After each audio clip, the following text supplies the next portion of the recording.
Assalamualaikum warahmatullahi wabarakatuh. Bismillahirrahmanirrahim. Alhamdulillahirabbil alamin. Allahumma sholli ala sayyidina Muhammad wa ala alihi wa sahbihi ajma'in, amma ba'du.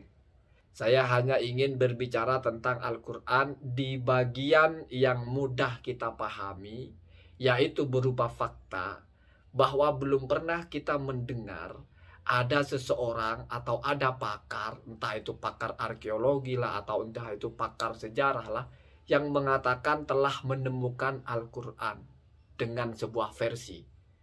Misalnya menemukan Al-Quran versi ini berbeda dengan Al-Quran versi itu. Tidak pernah ada sejarahnya. Sudah sejak 1400 tahun yang lalu Islam ini dibawa oleh Nabi Muhammad, sampai saat ini belum pernah ada suara-suara semacam itu. Karena sejatinya transformasi Al-Quran dari person ke person itu tidak melalui tulisan. Kekuatan utama Al-Quran itu nggak di manuskrip, nggak di tulisan, tetapi di suara. Nabi menerima Al-Quran nggak dalam bentuk tulisan. Lalu Nabi mewariskan atau mengajarkan Al-Quran pertama kali itu tidak ada tulisan. Semua dalam bentuk suara. Tulisan itu bisa kita tulis lalu kita simpan. Lalu nanti ribuan tahun akan ketemu menjadi manuskrip. Tapi kalau Al-Quran tidak seperti itu. Kenapa? Karena tumpuan utamanya bukan di tulisan, tapi diucapkan langsung, diajarkan langsung. Atau namanya talaki, bertemu langsung. Maka generasi pertama Al-Quran itu dihafal. Huruf per huruf itu dihafal. Nggak ada dulu sahabat itu membaca Al-Quran itu berbentuk teks. Mereka menghafal. Lalu karena sudah mulai berkembang, khawatir tidak semua orang bisa menghafal semua isi Al-Quran, mulailah ditulis. Tetapi tetap saja, seiring dengan zaman itu, para penghafal Al-Quran sampai saat ini itu terus berkembang. Bahkan sekarang anak-anak juga sudah mulai hafal Al-Quran. Apa bedanya Al-Quran dengan kitab suci yang lain? Kitab suci yang lain saya kira nggak ada yang hafal. Sehingga tumpuan utamanya adalah naskah. Tumpuan utamanya adalah tulisan.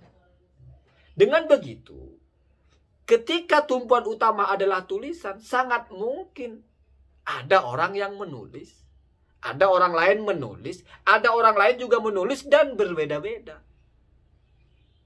Sehingga orang menulis terus orangnya nggak ada. 1000 tahun ketemu, menjadi manuskrip punya si A. Si B menulis juga. Ya tentu tidak sama dengan si A. Menulis, ditinggalkan orang yang nggak ada, terus beberapa ribu tahun kemudian ketemu lagi kitab si B. Kalau suara tidak mungkin seperti itu.